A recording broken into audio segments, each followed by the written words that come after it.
Oke, kembali lagi di A1. A1, ada info apa bro? Aduh, tapi Ri, lu ngajakin gue syuting, gue tuh lagi sedih gue, Ri. Kenapa lo? Apa, nggak tahu nih, gue bisa nggak nih mood nih syuting, karena gue lagi sedih banget. Kenapa bro? Karena barusan gue lihat di medsos, Daft Punk bubar. Barusan banget.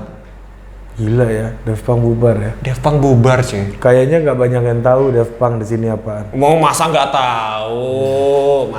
Apa namanya? Pasti deh. Lu lagunya yang mana yang paling lu suka? Gue paling suka sih yang paling memorable gue dari gue kecil tuh, Digital Love. Oke, dia juniornya Gorillaz kan? Juniornya Gorillaz gak tahu sih kalau misalnya. Ya, maksudnya konsepnya mirip-mirip lah. Beda lah, Gorillaz kan punk rock gitu lah ya. Enggak konsep tampilannya bro. Sama-sama merahasiakan identitas. Iya, sama-sama anonim. Anonim. Ya walaupun Daft Punk nggak seanonim itu sih, karena kalau Gorillaz kan ternyata satu orang. Apa? Vokalisnya Blur. Siapa? Gue lupa lagi namanya, pokoknya Enggak, maksud Gorillaz. Gorillaz satu Oh orang. iya ya. Gorillaz satu orang. Kalau Daft Punk kan emangnya berdua tuh. Berdua Emang gitar satu kan. Gitar satu lagi ini, kadang mereka juga sama-sama turntable. Ya apa namanya, awal karir mereka juga nggak pakai topeng kok. Awalnya enggak. Awal waktu masih di Prancis. Ya, habis itu pakai topeng. Akhirnya mulai pakai topeng, pakai helm ya. Pakai helm. Iya. SNI gitu. Ini sejak ini kali ya, sejak apa? Digital Love mungkin. Iya. Iya nggak sih? Terus masuk Harlem Shake, habis itu nggak pakai helm lagi. Tapi masih lah, ini kalau generasi sekarang kan pasti tahu lah Get Lucky, pasti tahu. Ya Get Lucky yang paling terkenal.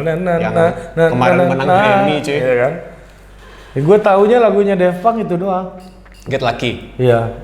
Belum ada info karena apa dia bubar bro. Nah, gue tadi belum sempat lihat karena nggak kuat bah. Salah satu band kesayangan gue cuy. Iya, lo anonim gitu band kesayangan lo. Kalau gue tuh Bon Jovi gitu loh bro. Iya, musiknya bro. Iya. Musiknya.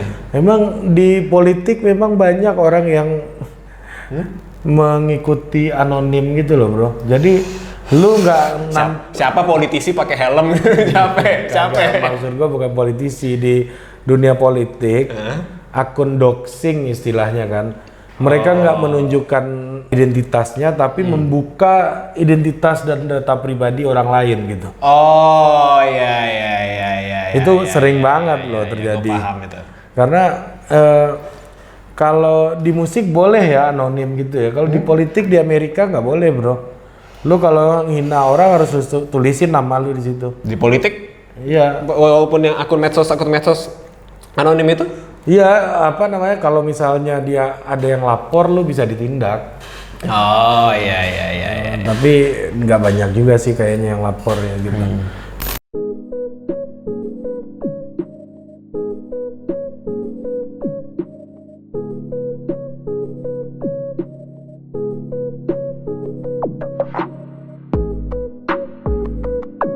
Nah, memang kalau di musik nggak penting ya, lu mau anonim mau apa, tapi itu bagian dari strategi marketing kalau strategi marketing dan apa namanya, tapi nggak tahu kalau itu kan di negara barat ya, apa namanya, Daft Punk kan berarti kan walaupun nggak se-anonim itu, mereka identitasnya masih terbuka, cuman itu kan dari apa namanya, dari industri musik barat, tapi nggak tahu kalau industri musik Indonesia boleh apa enggak tuh, ntar pajaknya kemana? Iya juga ya. Iya kan? Tapi pasti terdaftar orang kantor pajak tahu tuh Gorillaz sama Daft Punk siapa bro. Oh iya, jangan-jangan ya. Apa namanya tuh lembaga auditor di Amerika tuh? SIC ya, apa namanya itu? Pokoknya itulah kayak CIA gitu. Kayak CIA tapi lebih ke auditor. Ya, auditor ya. Nah, kayak PPK di sini lah. Itu PPATK. Ya. Oh, itu tuh mereka yang tahu identitas para para musisi atau mungkin atas nama perusahaan, transfernya kan masuk kan nggak belum tentu ada di bukti transfer 500.000 Gorillaz gitu. Kan belum tentu bro, tapi kan mereka tahunya ada transfer masuk ke perusahaan aja Mereka kan nggak tahu juga 500.000 Gorillaz gitu. Bentar, tapi gue penasaran nih si Gorillaz nih sebenarnya aslinya. Ya antara Damon Albarn, Alex James, Graham Coxon sama Dave Rowntree lah pokoknya di antara mereka berempat lah itu. Iya. Itu Gorillaz tuh. Iya. Salah satu ya itu. Di antara 4 orang itu ya. Nah, dan berarti lembaga auditor Inggris tahu. Ya belum tentu juga, Bro. Kali aja ke perusahaan kan belum tentu. Iya, Bukti ke transfernya recording, kalau gua transfer ke lu kan 800.000 servis mesin kopi gitu. Kan gua tulis di deskripsi. Dia kan belum tentu nulis gitu loh. Pajak royalti? Ya bisa aja atas nama perusahaan Bisa aja labelnya. labelnya bisa. Iya, atas nama label kan bisa aja, Bro. Ini kita jadi ngomongin. Iya politik. Industri. Kalau di Amerika nih harusnya ada temen gue nih yang kemarin di sini namanya Wawan. Itu dia kuliah soal haki itu, Bro. Hak kekayaan intelektual. Nah, pengajar dia itu satu mantan pengacaranya Elvis Presley, satu lagi mantan pengacaranya Michael Jackson. Anjir, sama-sama bunuh diri itu. Iya, jadi dua-duanya dia belajar bagaimana orang itu udah meninggal pun masih kaya sampai hari ini, Bro, keluarganya, Bro. Karena property rights itu betul-betul dilindungi di Amerika. Jadi Hollywood itu bisa maju, salah satunya property rights itu betul-betul menjadi objek yang sangat dilindungi gitu. Dan orang-orang misalnya ya, lu manggung di kafe aja bawain lagunya Elvis misalnya, tuh lo harus catat dan lu bayar royalti. Bayar royalti. Ya, dan makanya itu tetap masuk ke keturunan-keturunannya. Nah, ya makanya kalau di sini kan lu lihat kan banyak pencipta-pencipta lagu yang meninggalnya miskin gitu kan. Karena kayak ingat gak sih dulu pencipta lagu anak-anak tuh Papa T-Bob? Papa T-Bob. Iya, Papa T-Bob itu. Ya, sama Ibu Sud, dua itu duetnya itu biasanya kalau ciptaan lagu anak-anak, kalau nggak Papa T-Bob, kalau nggak Ibu Sud. Atau Pak Kasur. Pak Kasur ya. Cuman yang zaman kita kan Papa T-Bob tuh yang megang semua tuh, semua lagu anak-anak tuh yang cipta Abang Papa tukang T-Bob. bakso itu Papa T-Bob apa Ibu Sud atau Pak Kasur? Kok jadi tebak-tebakan. Nah, makanya orang-orang di Amerika tuh atau di Barat ya bikin band anonim pun nggak khawatir, Bro, karena rights-nya pasti terjaga gitu. Dia kawan gue itu cerita bagaimana kontrak Hollywood itu sangat detail, Bro. Jadi dia ceritain, wah gila, nggak hanya film ya, tapi musik juga gitu. Itu sangat detail sekali dan melindungi banget orang-orang untuk berkarya gitu. Jadi ya nggak perlu khawatir lu pakai nama apa juga, asal pendaftaran kekayaan intelektualnya, property rights-nya jelas gitu. Itu lu pasti akan menerima keuntungan dari hasil karya lu. Disitulah manusia begitu dihargai, individual rights itu begitu dihargai, karena memang Amerika kan negara yang punya ideologi liberal gitu ya. Karena individu itu nilainya sangat besar, sangat tinggi kan, kebebasan individu kan. Dimana ya kreativitas pun sangat dihargai sekali. Kalau misalnya kita kan kayak mau jadi musisi kan antar jadi apa nanti kalau misalnya udah nggak terkenal lagi misalnya gitu. Kalau misalnya mereka kan tetap royaltinya itu tetap terjaga, sehingga kayak walaupun sudah tak terkenal lagi pun mereka hidupnya pun masih sejahtera lah. Iya, sejahtera. Nah, kita belum punya tuh perangkat seperti itu. Mungkin udah mulai ya, Bro ya. Mungkin. Iya, di Indonesia itu kalau gua nggak salah undang-undang haki kan udah ada kan. Hak kekayaan intelektual udah dilindungi lewat undang-undang haki. Tapi law enforcement-nya sangat lemah, Bro. Iya. Hukum walaupun sudah bagus, kalau nggak ada law enforcement-nya mau gimana gitu kan. Jadi gimana kita mau bermimpi punya industri musik seperti di London atau di US gitu ya, muncul band-band kelas dunia bahkan kayak Korea Selatan gitu, K-pop-nya begitu mendunia. Kalau masalah dapur kita sendiri aja tidak bisa kita urus dengan baik. Betul. Jadi kalau misalnya dibilang kalau misalnya Indonesia ini lagu-lagunya nggak bagus, film-filmnya nggak bagus, ya keseniannya nggak bagus, bukan bukan berarti cuma karena kitanya kurang kreatif. Nggak bagus itu kan by proses. By proses, tapi misalnya kayak kurang mendunia atau apa. Ya itu semuanya by proses. Semuanya by proses. Tapi bukan berarti cuma masalah di kreativitas kita aja. Bukan masalah kreativitas. Kreativitas itu akan sangat progresif apabila itu jelas gitu rule of the game sih gitu. The game-nya. Ini yang nggak ketahuan, makanya kayak lu bilang tadi, Daft Punk mungkin ya perusahaannya gua yakin nerima duit gitu kan. Pasti. Dan dia akan daftarkan itu sebagai hak kekayaan intelektual, tapi mungkin nggak perorangan gitu namanya untuk menjaga kerahasiaan identitas sebagai strategi marketing. Iya kan? Ya mereka juga butuh duit buat mengupdate helmnya dia sampai bisa ada ini kan suka ada tulisan jalan gitu-gitu, ada animasinya juga di situ. Jadi SNI. SNI misalnya. Ya gitu. Kita tunggu lah, mungkin kalau misalnya kita udah jelas nanti bakal ada musisi-musisi berhelm dari Indonesia. Iya, dan itu aja. Juga ya balik lagi ya tadi ya, di politik anonim itu bukan strategi marketing menurut gua untuk orang-orang ini aja bro, orang-orang pengecut yang nggak berani ngeliatin sikap dirinya aja gitu.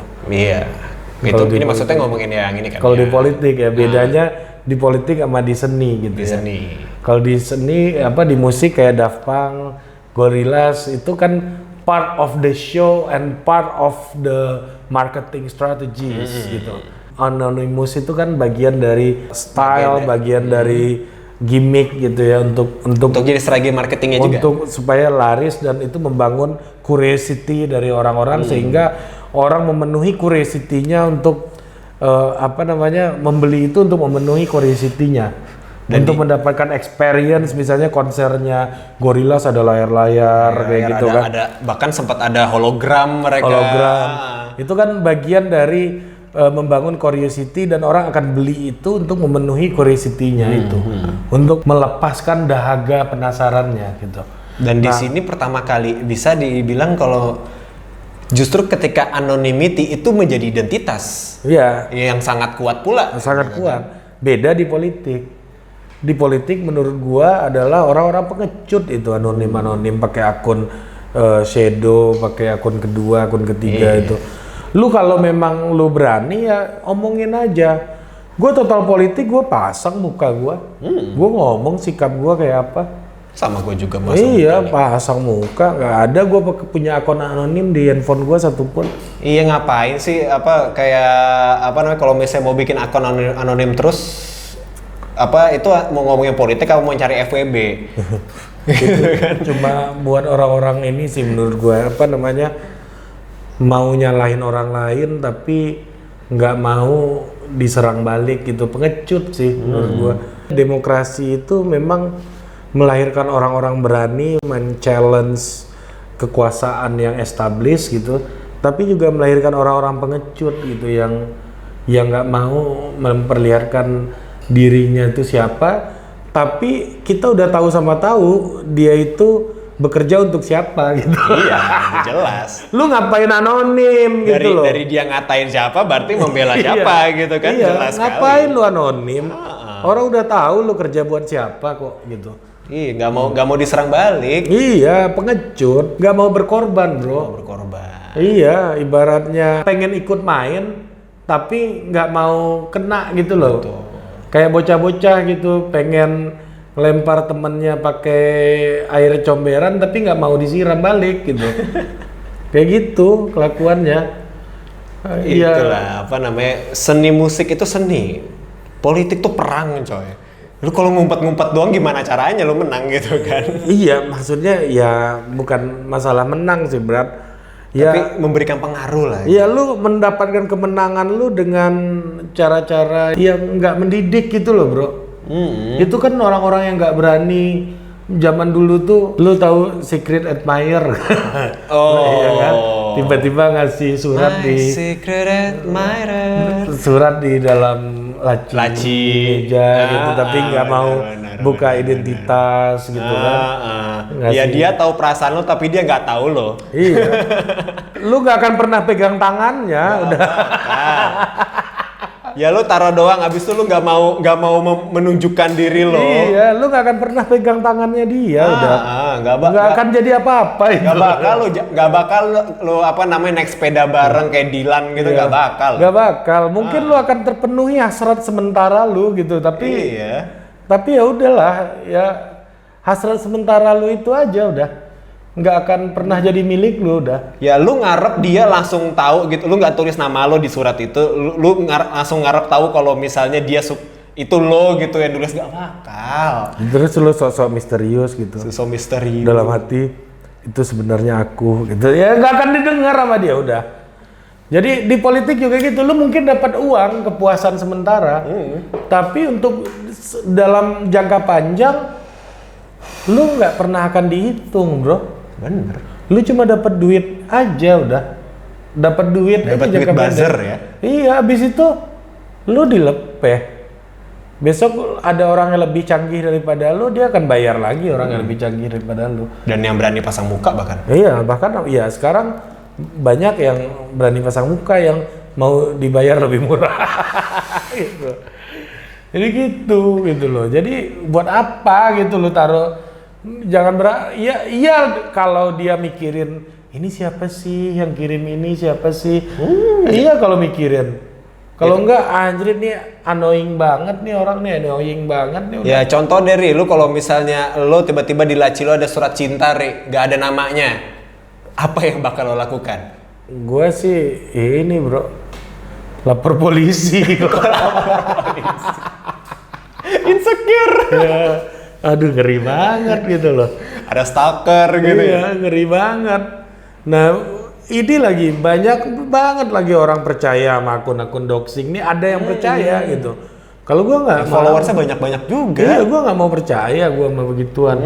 Ada temen gua ngomong di tongkrongan gitu, pakai data-data akun-akun kayak begituan, apa? Gak valid. Iya, ngapain coba dengerin akun kayak begituan? Ini Total Politik kena kan kemarin tuh, sama salah satu akun doxing. Oh iya, sempat. Iya, Paman Sapnya sih santai, tapi gua sebagai pemilik Total Politik insecure juga. males banget gua nanggepin orang satu-satu nge-WA gua. Itu apaan tuh? Ada salah apa gitu kan? Iya, gue juga kena dikit lah. Iya, lu kan orang juga WhatsApp gue juga jadinya. Ditanyain, kalau nggak kita jawab kan nggak enak juga gitu. Jadi bikin repot aja, bukan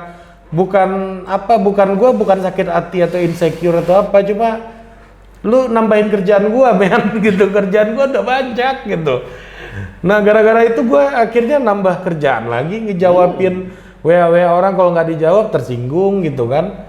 Itu dia. Ngiranya malah beneran terjadi sesuatu gitu. Nah itu sih menurut gua, jadi apa ya? Gua sih ngelihat ya ini aja, orang-orang ini cuma ya itu tadi bro, tukang secret admirer gitu. Secret admirer. Parahnya ini yang dikasih surat percaya lagi ini adalah pangeranku gitu. Lu nggak tahu aja bentuknya lebih jelek daripada gua gitu. Bentuknya lebih jelek daripada gua. Ngapain nama gua aja lu nggak mau kan, apalagi sama yang lebih jelek kan gitu. Itu buat yang percaya gitu dapat surat kayak gitu loh, Brat. Apa?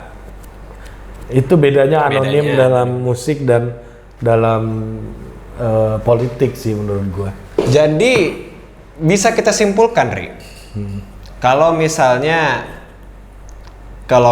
lo anonim dalam dunia berpolitik dan dalam percintaan, lo pengecut. Cuma kalau dalam seni, lo mau pakai helm kayak mau lo pakai apalagi mau pakai skateboard di muka lo juga, itu seni, itu identitas lo dan itu bisa jadi strategi marketing. Tapi kalau misalnya di politik dan apalagi percintaan, ngecut lo. Iya, dan jadi kalau lo jenuh sama demokrasi kita yang kayak begini ya karena itu bro, karena kebanyakan orang pengecut aja. Jadi kalau lu lihat perang yang orang-orangnya berani-berani semua kan seneng bro, seru gitu kan, ibarat nonton perang nih bro. kalau di perang lu itu orangnya berani semua, maju segala macam, itu enak nontonnya bos. Kalau semua orang yang ngumpet semua, itu perang apa peta umpat? Ya terus ngelempar granat, nih ntar ya kenanya juga nggak jelas mau kemana, cuma bikin heboh doang. Walaupun dalam perang ada sih strategi seperti itu, tapi kalau ditonton nggak seru. Iya nggak seru. Jadi ya apa ya? Kalau gua sih ngelihatnya udahlah gitu loh. Ini udah tahun 2021 gitu. Kalau lu masih main ngumpet-ngumpetin nama, terus apa namanya bacot sendiri. Ya nggak akan jadi apa-apa gitu loh bro. Kalau lo bermusik nggak apa-apa lah. Ya itu bagian dari strategi marketing kembali lagi. Iya kalau ini mau marketing apaan lu? Apa yang lu jual? Iya lu jual keanoniman lu itu. Iya kan? Betul. Ya udah lalu orang udah pada tahu lu siapa juga gitu. Iya sama kayak tadi lu ngirim surat gitu ya. Sekelas sudah pada tahu. Lu suka sama dia gitu. Suka sama nih cewek dan tulisan lu kayak apa sekelas juga udah tahu. Ya akhirnya orang annoying gitu. Nah gua sih bukannya apa-apa ya kalau yang anonim ini nggak apa ya, maksud gua lu jadi ganggu aja gitu. Maksud gue gini, lu ngebully orang gitu dengan anonim, dia tuh nggak akan berhenti gitu loh bro. Gak bakal berhenti. Nggak bakal berhenti. Ya misalnya presiden gitu ngomong sesuatu gitu ya, misalnya lu bully pakai akun anonim lu, ya itu nggak akan membuat dia akan jadi gentar dan akan mengikuti kehendak lu juga gitu misalnya. Iya. Malah sekarang kalau misalnya di medsos ada orang akun anonim ngata-ngatain, biasanya dibalas sama yang lain. Elah sosok ngatain pakai akun anonim gitu. Iya, jadi nggak didengar. Nggak jadi tokoh gitu. Iya, nggak akan dihiraukan juga gitu loh. Maksud gua anonim tuh kayak nyamuk gitu loh, Bro. Ngeng gitu kan, kalau lo apa namanya lewat tuh ya dia ada di situ juga nggak akan mengganggu lu juga, nggak akan membuat diri lu terancam juga gitu, tapi ganggu. Kalau lewat ya ganggu gitu. Kadang dia walaupun dia nggak gigit juga, dia lewat aja ganggu gitu. Kalau gigit kan bisa lu tepok kan. Kalau misalnya berarti kalau misalnya mereka berarti akun anonim ini ganggu aja gitu. Iya ganggu aja dan nggak akan mengubah apa-apa. Nah gue sarankan nih ya buat bohir-bohirnya anonim ini, bos-bosnya anonim ini, please, lu jangan kasih duit lagi deh buat mereka udah nggak ada lagi yang percaya udah. Mendingan cari bazar yang mau tunjuk muka lah. Saya bersedia kok. Lu jangan gitu juga. Jangan. Nggak, maksud gue ya apa ya, ganggu aja udah. Maksud gua orang kadang tuh ya kalau lu pakai Twitter lu dibully sama anonim, itu masuknya ke reply more gitu. Lu harus pencet dulu baru kelihatan tuh balasan anonim itu. Nggak langsung kelihatan juga gitu. Tapi coba kalau misalnya lu nunjukin muka dan emang lu tokoh gitu loh, Pak. Iya. Muncul di awal dan ini juga gua nggak tahu nih siapa yang percaya banget. Mungkin udah kepalang bikin akun banyak, terus cara ngidupinnya ya udahlah, itulah jual-jual barang kayak begituan gitu. Ya itu udah mata pencaharian dia lah. Itu udah model bisnis yang dia tahu itu doang mungkin. Iya, ganggu. Kayak lambe turah. Enggak, maksud gue gini, ganggu tuh dalam artian gini berat. Orang yang lu wakili juga itu akan disebelin orang gitu loh. Yes, benar. Iya, misalnya gini deh, gua akun anonim, punya akun anonim 1000 biji gitu. Gua bully Batara gitu misalnya. Orang-orang yang tadinya itu nggak care sama Batara malah jadi care gitu. Karena digangguin sama lu pada. Benar. Sama kayak mungkin gue juga misalnya kayak anak-anak ini loh, anak-anak bandel minim prestasi yang nggak punya kemampuan skill apa-apa gitu. Benar, yang biasanya cuma bisa bacot doang. Bacot doang, diajak berantem juga takut gitu loh. Sama kayak gini juga deh, kalau misalnya gua nih misalnya gue dukung politisi A misalnya. Tahu-tahu buzzer-buzzernya ternyata buzzer-buzzernya si A ini tuh kayak ya akun-akun anonim ini. Gue jadinya merasa kayak anjir, gue kalau dukung A berarti gue sama kayak akun goblok ini gitu. Iya itu maksud gue. Gue jadinya males gitu loh. Ganggu dalam artian itu akhirnya orang-orang yang beneran itu cuma nontonin orang-orang ini aja, terus siapa yang di sosmed itu sebenarnya. Itu dia. Itu apa ya? Lu dihadapkan dengan tontonan demokrasi, orang-orang bukan manusia yang lagi berdebat tapi ya dua perusahaan atau banyak perusahaan yang punya banyak akun, terus mereka berantem sendiri. Sendiri ya. Orang juga males jadi ikutan, males gitu loh. Misalnya lu baca aja deh, ini gua edukasi buat ini ya, buat para politisi atau siapapun gitu yang jadi bos-bosnya anonim ini ya. Ya misalnya gini aja deh, dari 100 tweet gitu atau dari 100 serangan yang lu kerahkan, paling yang manusia benerannya ya 5-10 orang lah. Iya sih. Iya cuma 10% paling gede. Sisanya anonim. Iya anonim gitu. Jadi maksud gua ganggu, dan itu merugikan orang yang lu bantu juga. Karena ganggu banget. Kalau lu lihat di ada alat-alat analytics itu ya, alat-alat buat ngukur sentimen publik itu, akun anonim tuh dihilangin sama dia, nggak dihitung juga. Nggak dihitung.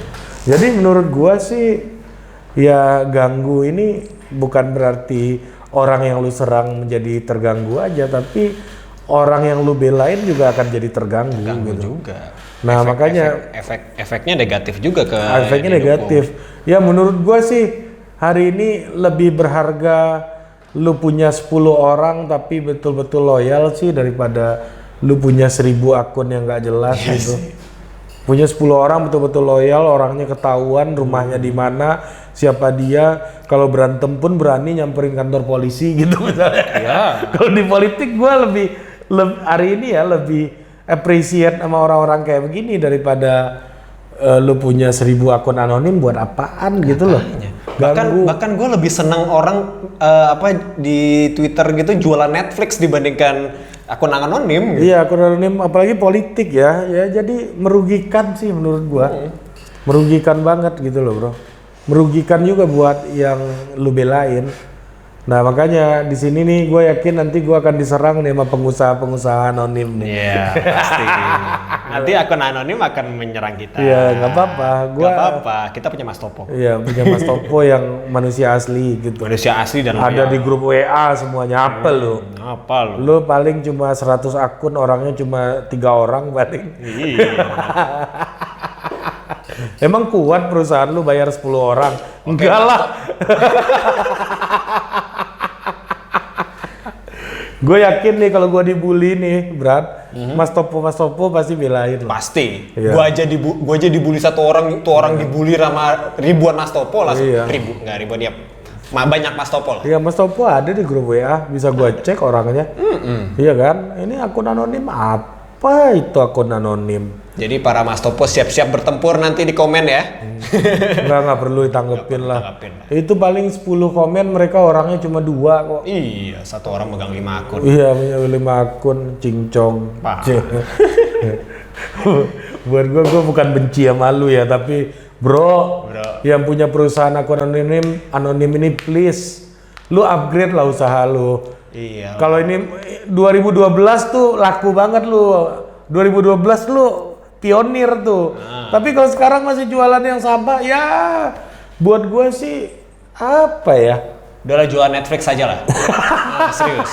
Sama token.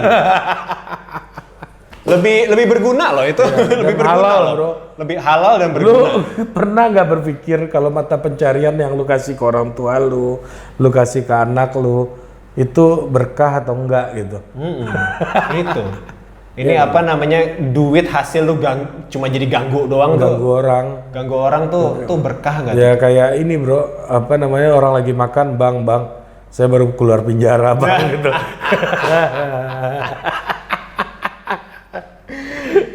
Itu kalau minta duit ke gue tolak juga dia nggak bakal ngancam juga itu. Dia baca-baca puisi saya, ingin membacakan puisi saya baru keluar penjara gitu kan. Saya sudah muak dengan negara ini gitu.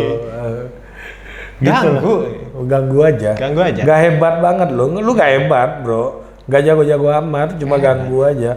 Apa hebatnya orang yang cuma gangguin doang? Betul. Iya kan, gangguin cewek doang sih semua orang juga bisa. Tapi jadi orang yang bertanggung jawab, jadi orang yang benar-benar bisa menjadi seseorang yang menemani seorang perempuan dan jalan setara, bisa menjadi partner, itu yang berat. Itu yang perlu diacungin jempol. Iya, kalau cuma gangguin doang mah.